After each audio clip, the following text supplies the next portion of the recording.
Dans cette formation PHP, nous poursuivons l'apprentissage des bases du langage par la présentation des fonctions.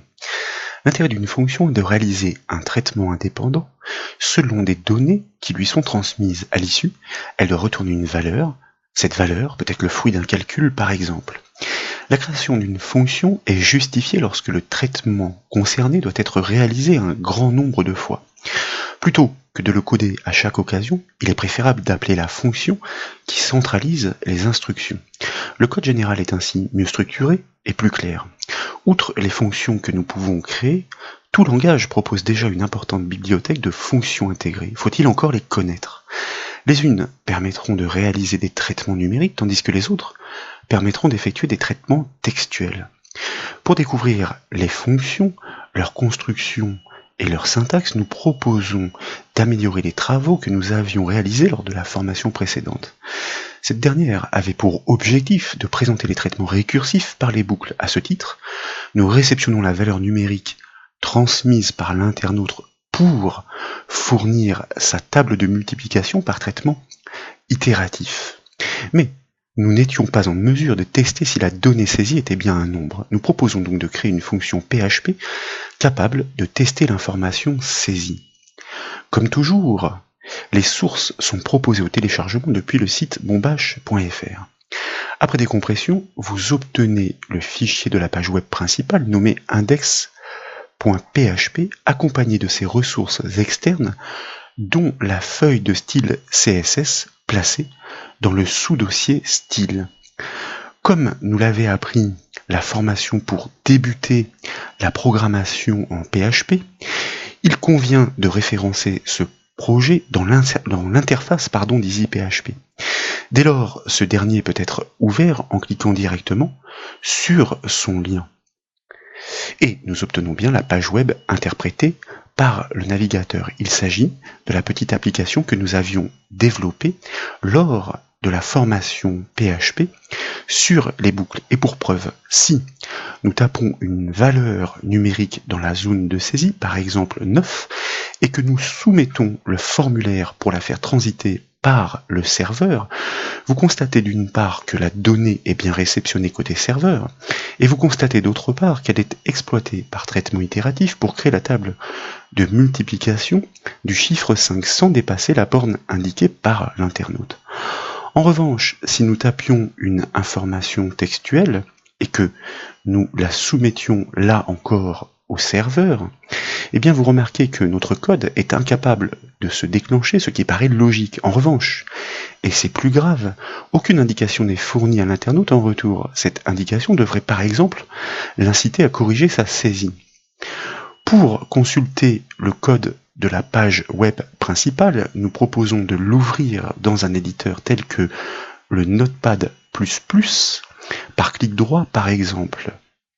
Entre les lignes 43 et 47 pour un éditeur Notepad, vous noterez la présence du formulaire, d'ailleurs d'identifiant formulaire, encapsulant les contrôles HTML comme ici le contrôle plafond, soit la zone de saisie. Si bien que lorsqu'il est soumis par un code JavaScript, au clic sur le bouton envoyer, un postback est généré.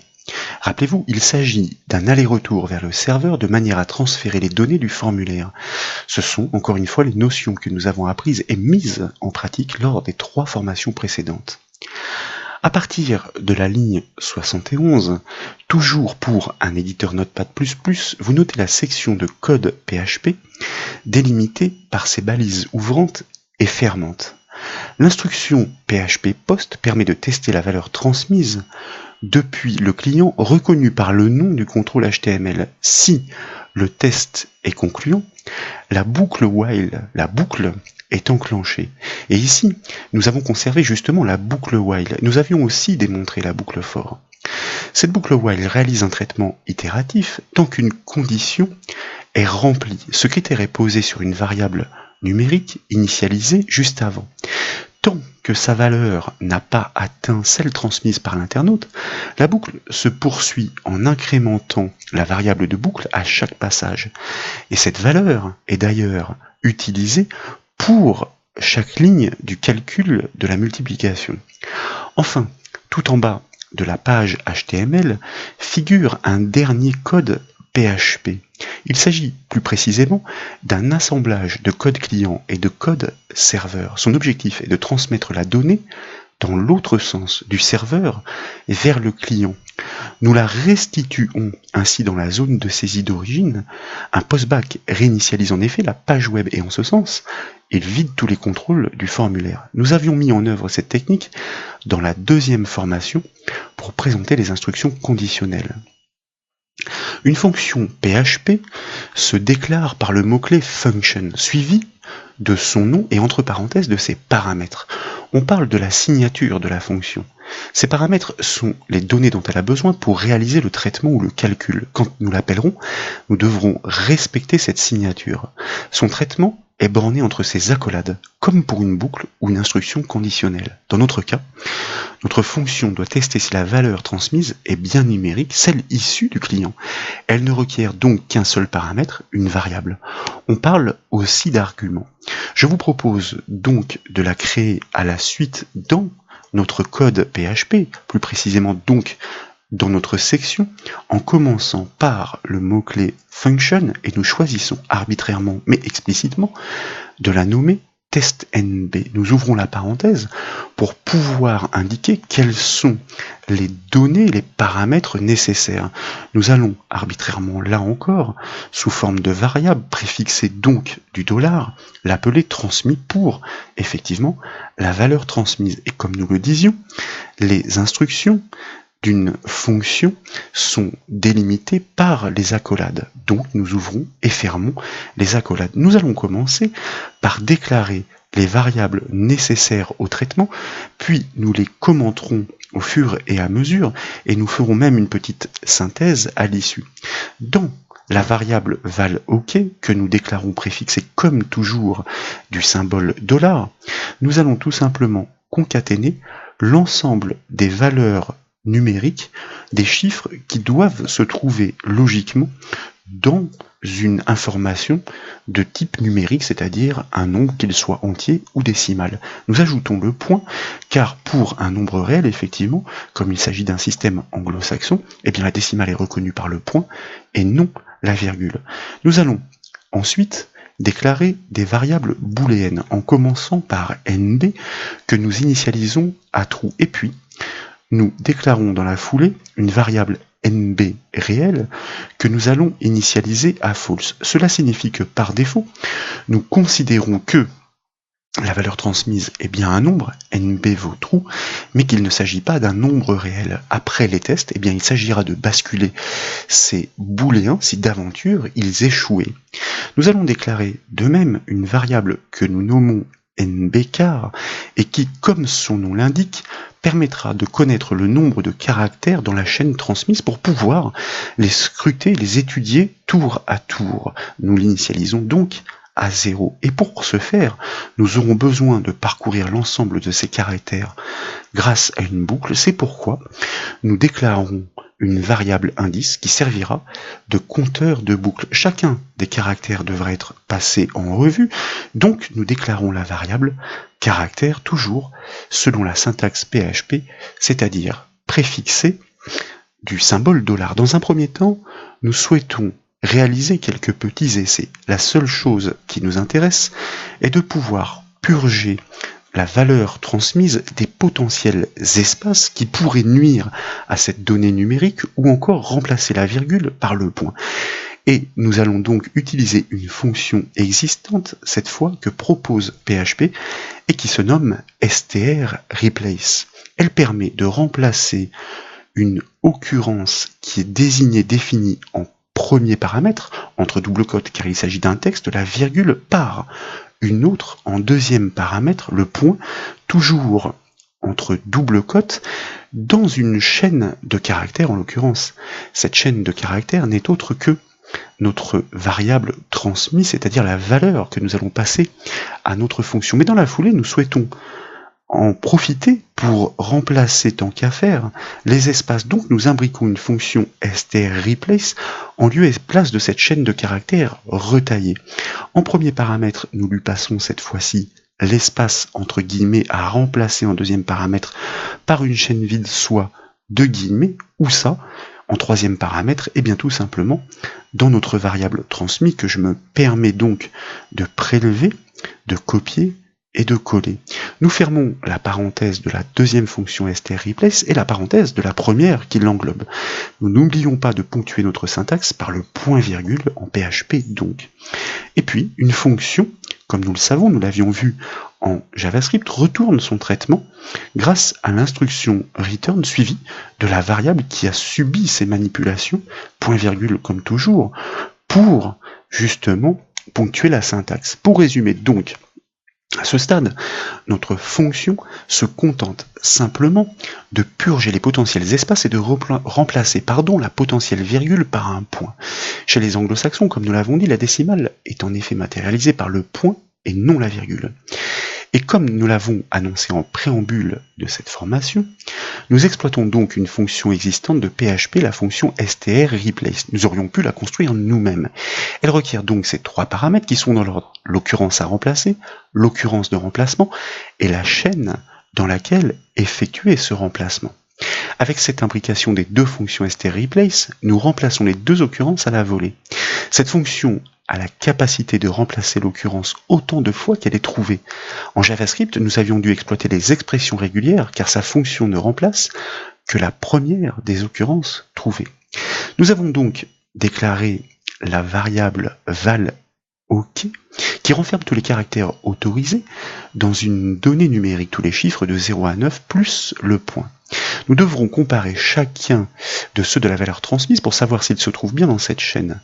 Les deux booléens NB et NB réels, comme nous l'avons dit, permettront de retourner l'indication avec précision, donnée numérique, entière ou réelle. Il s'agira d'initier une boucle sur la longueur de la chaîne transmise, matérialisée donc, ou plutôt, d'où l'intérêt de la variable nbcar que nous affecterons ultérieurement. Le compteur de cette boucle sera matérialisé à chaque passage par la variable indice et à chaque passage, il faudra prélever le caractère suivant de la chaîne transmise pour le comparer à la chaîne des valeurs numériques, d'où l'intérêt de la variable caractère. Une fonction PHP renvoie à l'appelant le résultat de son traitement grâce à l'instruction return suivie de la variable ayant subi les calculs ou les modifications, donc la variable transmise ici. Pour tester cette fonction, faut-il encore qu'elle soit appelée? Dans le calque HTML, nous avons jusqu'alors restitué les différents traitements de nos codes PHP. Et donc, nous allons nous positionner juste au-dessus de l'instruction écho-restitution qui était une indication textuelle. Le but du jeu ici est de pouvoir retourner le résultat du traitement de notre fonction pour la découverte de ces fameuses fonctions. Nous concaténons donc des informations statiques HTML textuelles, ici en l'occurrence, la valeur transmise est, et comme nous pouvons le formater, c'est toute la souplesse de ce langage, nous allons ouvrir une balise strong, strong pour mettre en gras, et concaténer cette information, ou plutôt ces informations, avec une variable issue du serveur. Donc nous ouvrons une section PHP en lieu et place grâce à la fonction echo, et bien nous souhaitons restituer le traitement de notre fonction testNB que nous appelons donc par son nom et à laquelle nous allons transmettre la variable, la valeur transmise du client au serveur récupérée par l'instruction post, code que nous avions développé lors des formations précédentes. Nous ponctuons notre syntaxe PHP et nous n'oublions pas de fermer notre section PHP que nous encadrons bien de la balise fermante strong pour pouvoir simplement mettre cette partie en gras. Nous ajoutons un saut de ligne grâce à la balise BR HTML. Nous passons ainsi la valeur à tester à notre fonction qui retourne instantanément son résultat que nous affichons grâce à la fonction PHP echo par concaténation dans le code HTML. Nous enregistrons donc les modifications, nous revenons sur notre navigateur, nous nous plaçons dans la barre d'adresse que nous validons pour recharger la page puisqu'un postback avait été précédemment généré. Et puis, nous allons saisir volontairement une valeur numérique erronée, comme par exemple 18, au lieu du point, un espace, le 6, un espace, le 5, un espace, et le 7. Et nous cliquons sur le bouton envoyer pour soumettre le formulaire. Comme vous le constatez, le résultat retaillé de la donnée transmise s'affiche, la virgule est remplacée par un point, tandis que tous les espaces ont disparu. En revanche, nous pouvons noter la flexibilité du code PHP, la boucle pour la multiplication itérative est enclenchée sur la donnée d'origine non retravaillée. Et pourtant, PHP décèle bien la valeur numérique dans cette saisie incorrecte. Ceci peut parfois s'avérer dangereux si la saisie n'est pas volontaire. Après avoir traité la donnée transmise, notre fonction doit s'assurer que celle-ci est bien numérique et si possible retourner une indication précise sur sa nature. Pour ce faire, donc, nous devons créer une boucle capable de parcourir tous les caractères de la valeur jusqu'au dernier. Nous proposons d'exploiter la boucle for bornée que nous avons présentée lors de la formation précédente. Nous revenons donc dans notre code et avant l'instruction return, eh bien, nous allons tout simplement le compléter. Il s'agit de connaître dans un premier temps le nombre de caractères à stocker dans la variable prévue à cet effet, soit la variable nbchar. Et encore une fois, nous exploitons une fonction PHP existante, la fonction strlen, sur notre variable qui concerne la donnée transmise. Cette fonction strlen retourne tout simplement le nombre de caractères qui sont contenus dans notre chaîne qui est mémorisée sous le nom de variable transmis. Il s'agit ensuite d'initialiser une boucle parcourant l'ensemble des caractères contenus dans cette chaîne grâce à notre variable indice que nous avions déclarée à cet effet, et selon la syntaxe des boucles que nous avons apprises lors de la formation précédente, eh bien, nous partons de la valeur 0 jusqu'à la valeur, eh bien, supérieure, c'est-à-dire jusqu'au dernier caractère, ou plutôt jusqu'à l'avant-dernier caractère, puisque nous partons de l'indice 0 et non du premier indice 1.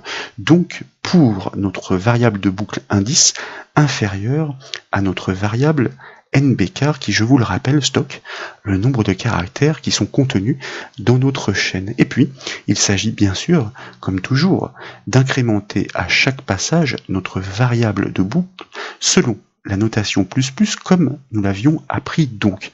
Nous bornons bien notre boucle for grâce aux deux accolades et il s'agit, comme je vous le disais, à chaque passage dans la variable caractère, d'être en mesure de prélever seulement le caractère en cours en fonction de sa position.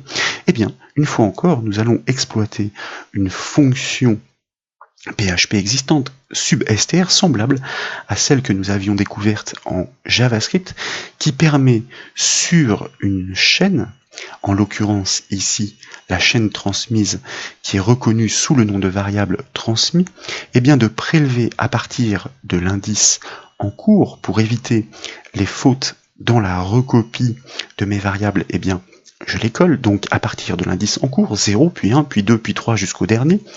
Nous prélevons sur une longueur déterminée, définie, que nous indiquons en troisième paramètre un seul caractère et nous n'oublions pas de ponctuer notre syntaxe avec le point-virgule comme toujours.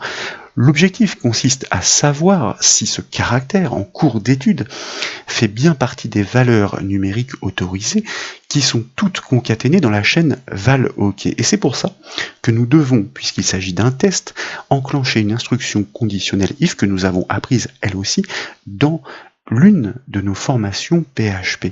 Et pour savoir si ce caractère se trouve dans cette chaîne, nous exploitons encore une fonction PHP existante. Donc cette formation est l'occasion d'apprendre à créer des fonctions, mais d'apprendre aussi à connaître celles qui existent.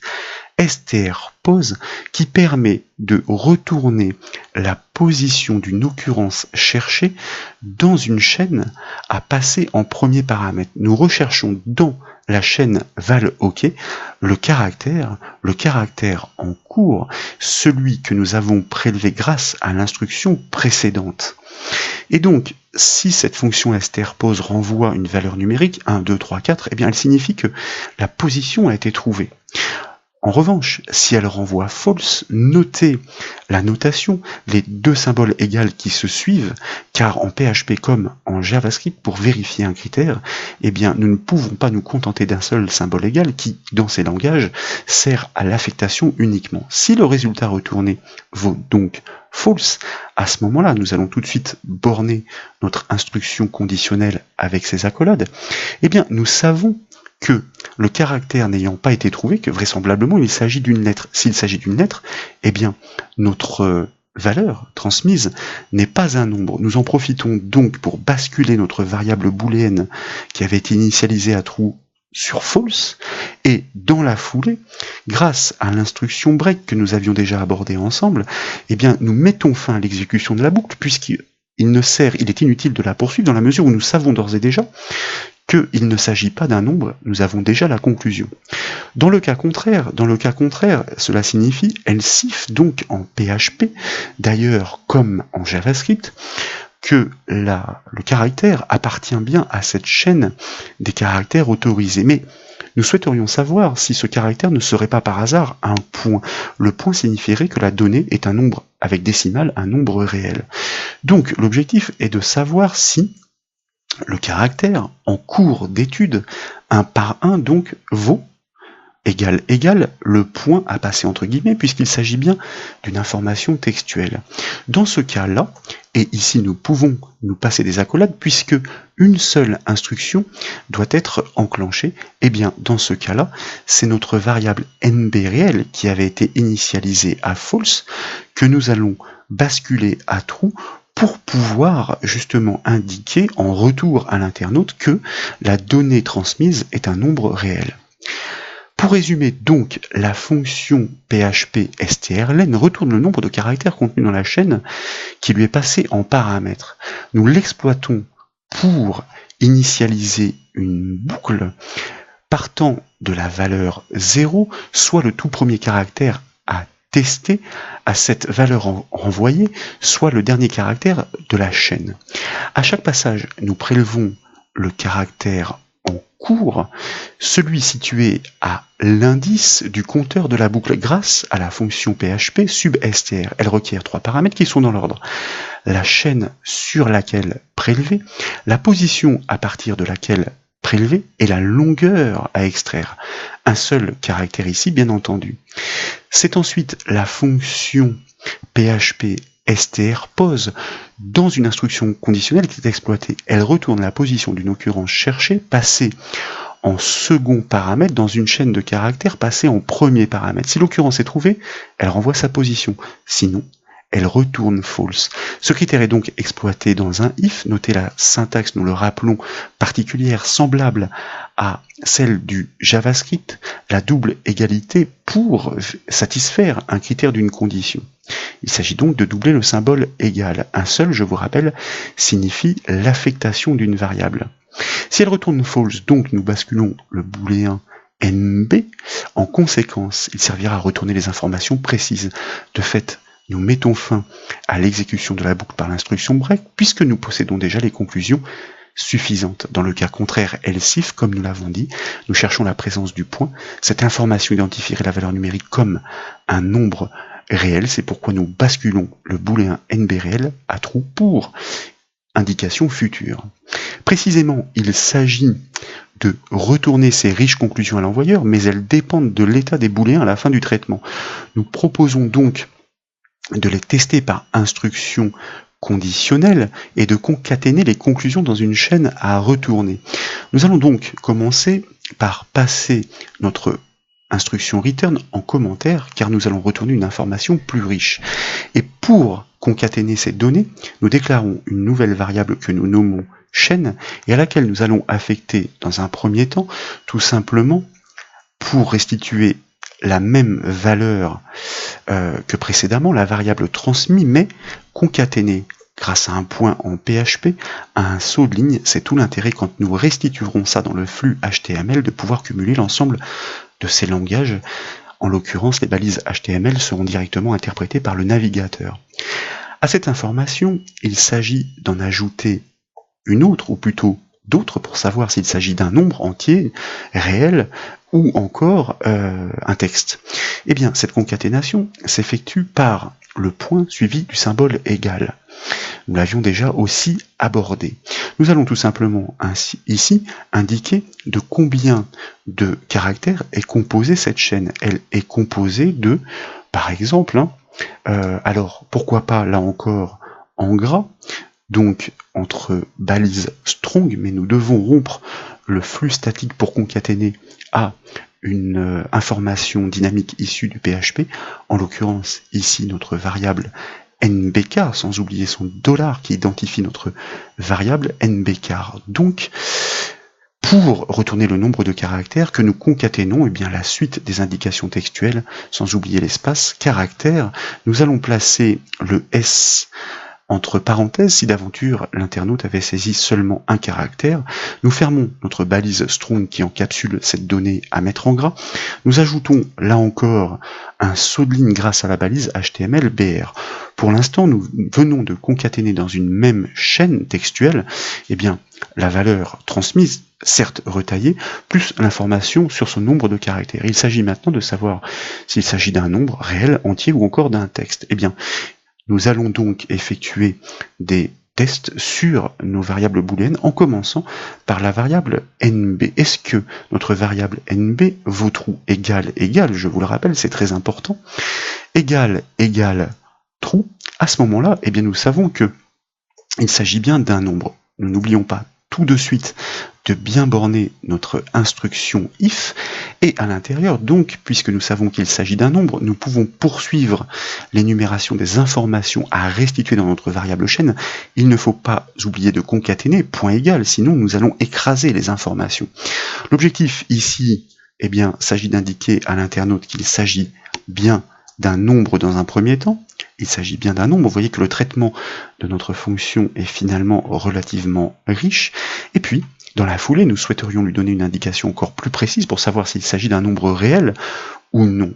Et cette information nous est retournée selon l'état de notre variable booléenne nb réel. C'est pourquoi, à l'intérieur de notre première instruction conditionnelle, eh bien, nous encapsulons une seconde instruction, mais cette fois-ci le test est posé sur nb réel. Est-ce qu'il vaut true, double symbole égal comme toujours. Ici, nous allons nous passer des accolades puisque une seule action est enclenchée, à savoir la concaténation des informations supplémentaires dans la variable chaîne.égal donc, pour dire, voilà, ce nombre, si nb réel vaut true, ce nombre est un réel. Ce nombre est un... Alors comme c'est une information importante, nous allons l'indiquer entre balises strong en gras, et comme toujours, nous ajoutons un saut de ligne pour pouvoir aérer la présentation à l'issue. Dans le cas contraire, else, donc sans les accolades, toujours pour la même raison, eh bien, nous allons indiquer que ce nombre est non pas un réel, mais qu'il s'agit d'un entier. Il suffit simplement d'adapter l'information à retourner. Nous avions testé dans un premier temps s'il s'agissait bien d'un nombre, et lorsqu'il s'agit d'un nombre, nous cherchons à savoir la nature de ce nombre. Dans le cas contraire, c'est-à-dire lorsque nb ne vaut pas true, eh bien, nous savons tout simplement qu'il ne s'agit pas d'un nombre, donc qu'il s'agit d'un texte, et nous allons retourner cette information en concaténant la suite des conclusions directement dans notre variable chaîne.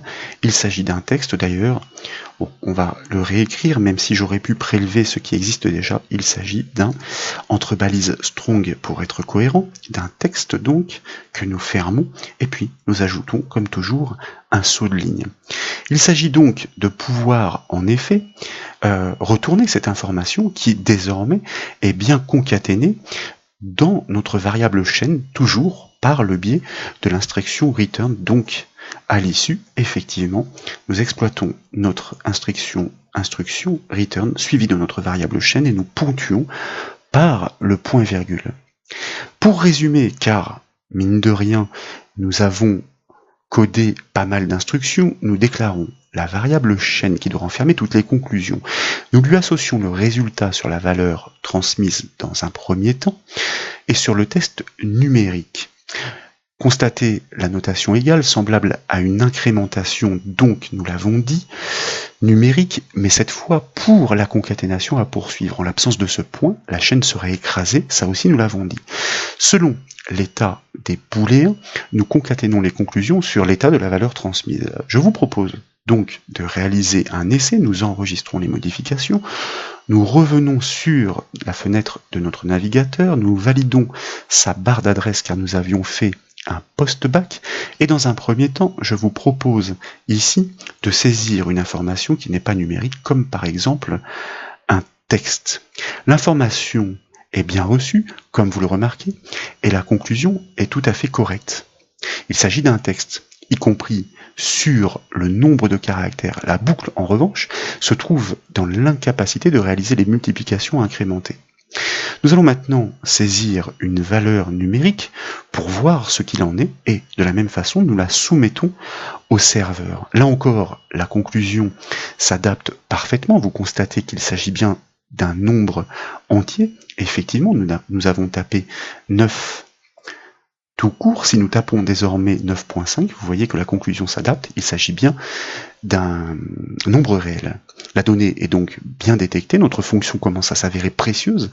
La boucle s'enclenche puisque son critère consiste à réaliser le traitement jusqu'à la valeur entière directement inférieure à celle qui est transmise. Donc, dans tous les cas, nous avons les résultats qui nous intéressent. Ils sont certes convaincant, mais l'objectif de notre fonction est de retourner simplement l'indication sur la nature de la donnée numérique. Selon le cas, elle doit enclencher des opérations textuelles ou numériques par appel de nouvelles fonctions à créer. Ce que je vous propose de faire désormais en revenant directement dans l'éditeur de code. S'il s'agit d'une valeur numérique, eh bien nous souhaiterions par exemple retourner le triple de cette valeur. S'il s'agit d'un texte, nous souhaiterions pouvoir énumérer de façon explicite et séparer tous les mots-clés qui composent la chaîne. Nous commençons donc par créer, puisque l'objectif est de maîtriser les fonctions donc créées par le développeur, la fonction triple qui porte bien son nom et qui attend un seul paramètre que nous allons nommer val1 par exemple pour la valeur à transmettre. Et comme toujours, il est intéressant de refaire les manipulations, nous bornons notre fonction par ses accolades. L'objectif, comme je vous le disais, est de retourner le résultat de la multiplication par 3. Le traitement est tellement trivial que nous pouvons directement le coder et le concaténer dans notre instruction return sans devoir créer ou déclarer de variables préalablement. Le triple 2, nous concaténons cette information statique à une information dynamique, val1, c'est-à-dire la valeur transmise par l'appelant. Lorsque nous l'appellerons, vous verrez le résultat. Le triple de val1 vaut, et cette fois-ci, effectivement, nous souhaitons mettre encore une fois cette information en gras, entre balises HTML strong. Il s'agit donc de rompre cette chaîne statique pour la concaténer point avec une chaîne dynamique. Eh bien, il s'agit du calcul de la variable val1 multipliée étoile par 3, ça aussi nous l'avions déjà abordé, nous fermons les parenthèses nécessaires pour pouvoir concaténer suite à la donnée numérique, que nous concaténons. Nous reprenons notre instruction statique, nous fermons notre balise strong et nous ajoutons comme toujours un saut de ligne pour aérer la présentation et nous n'oublions pas de ponctuer notre syntaxe. Nous avons besoin, nous l'avons dit, d'une fonction qui, dans le cas contraire, va permettre de traiter l'information textuelle. Nous proposons donc grâce au mot-clé function de la créer et de la nommer mot-clé. Elle attend un paramètre, forcément, c'est la donnée textuelle transmise. Et donc, elle doit séparer explicitement tous les mots-clés. Eh bien, la reconnaissance des mots-clés indépendants peut se faire sur le symbole de l'espace, et en l'occurrence, nous savons remplacer une occurrence désormais dans une chaîne par une autre grâce à la fonction strReplace. Là encore, le traitement est tellement trivial que nous nous permettons de le faire à la volée dans notre instruction return. Ces mots-clés sont les suivants. Donc, et puis, 2 points, nous allons ajouter un BR, c'est-à-dire un saut de ligne en HTML, de manière à ce que l'énumération commence sur la ligne suivante, chacune préfixée d'un tiret pour donner l'illusion de liste à puce. Nous allons donc rompre temporairement notre chaîne statique pour pouvoir ici énumérer tous les mots-clés les uns en dessous des autres. L'astuce consiste, comme je vous le disais, à exploiter notre fonction PHP strReplace pour remplacer effectivement chaque espace par quoi? Eh bien, et c'est toute la souplesse du PHP, par une balise BR qui sera interprétée à la volée par notre navigateur et donc qui va retranscrire un saut de ligne. Chaque mot-clé sera donc placé sur une ligne indépendante et ce remplacement doit se faire donc dans la variable texte qui est transmise en paramètre de notre fonction mot-clé. Suite à cela, nous reprenons donc par concaténation notre chaîne statique. Nous allons ajouter, pourquoi pas, 2 balises BR, c'est-à-dire 2 sauts de ligne.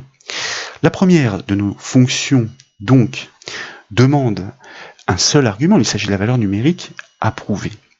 Elle calcule le triple du nombre et retourne le résultat sous forme de chaîne concaténée et formatée en HTML.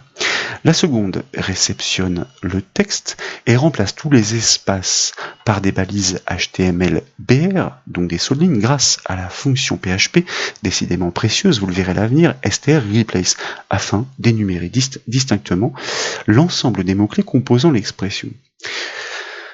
Dans la fonction testNB, nous allons remplacer donc notre instruction return chain par return nb, puisque, comme je vous le disais, l'objectif de notre fonction est simplement de renseigner sur l'état ou plutôt la nature de la donnée transmise. S'agit-il d'un nombre ou d'un texte?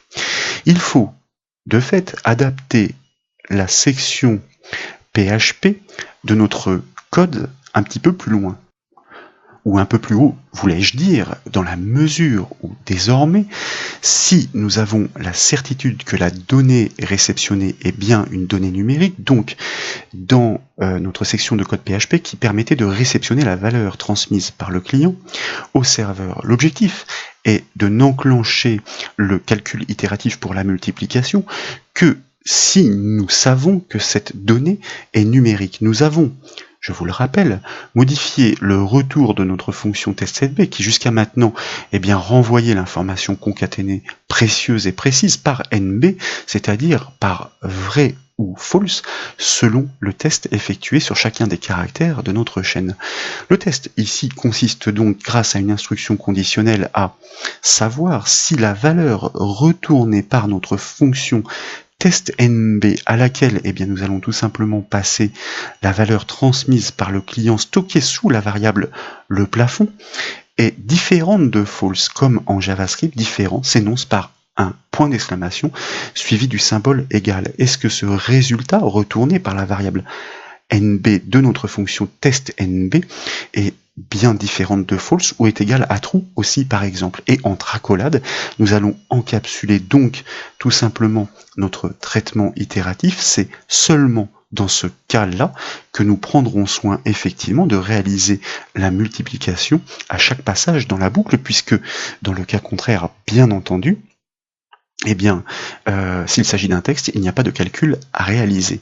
Dans le cas contraire, c'est-à-dire lorsque nous savons que notre donnée n'est pas numérique, nous allons tout simplement réinitialiser notre variable restitution, puisqu'il n'est pas question de réaliser une table de multiplication. Restitution égale tout simplement guillemets. Donc notre fonction testNB est exploitée en guise de critère d'une instruction conditionnelle if. La notation similaire, nous l'avons dit, au JavaScript permet tout simplement de désigner l'opérateur différent de. Ainsi, nous engageons le calcul de la multiplication récursive que lorsque la fonction testNB nous certifie que la donnée fournie est bien numérique.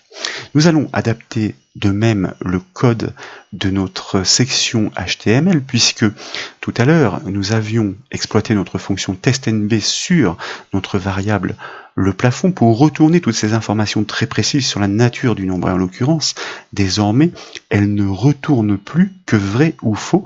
Nous l'exploitons comme test. Nous commençons donc par supprimer son appel dans notre première instruction echo, et puis ici il s'agit tout simplement soit d'afficher le triple de la valeur si nous avons la certitude qu'elle est numérique, soit tout simplement d'énumérer l'ensemble des mots-clés que nous arrivons à séparer les uns des autres. Nous créons donc une nouvelle section PHP, même si nous aurions pu tout simplement profiter de celle qui est en dessous, mais comme autant le faire, d'ailleurs nous simplifierions ainsi la syntaxe et l'énumération des sections de code. code, mais nous montrons par la même occasion que décidément notre code inline PHP est très souple dans son emploi.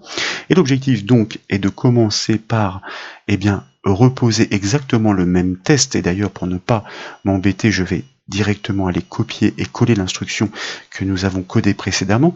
Est-ce que notre variable transmise par le client est bien numérique? Eh bien, si elle est bien numérique, que testNB ne retourne pas false, nous souhaitons calculer et afficher le triple de cette valeur, affichée grâce à la fonction PHP echo, et à laquelle nous passons en paramètre notre fonction triple que nous avons créée, je vous le rappelle, notre fonction triple donc, qui permet de multiplier le nombre passé en paramètre par 3. Ce nombre, quel est-il? Il est mémorisé sous la variable le plafond que nous lui passons donc en paramètre. Dans le cas contraire, else forcément, nous souhaitons restituer les mots-clés séparés les uns des autres. C'est pourquoi dans le cas contraire, nous savons que la donnée n'est pas numérique.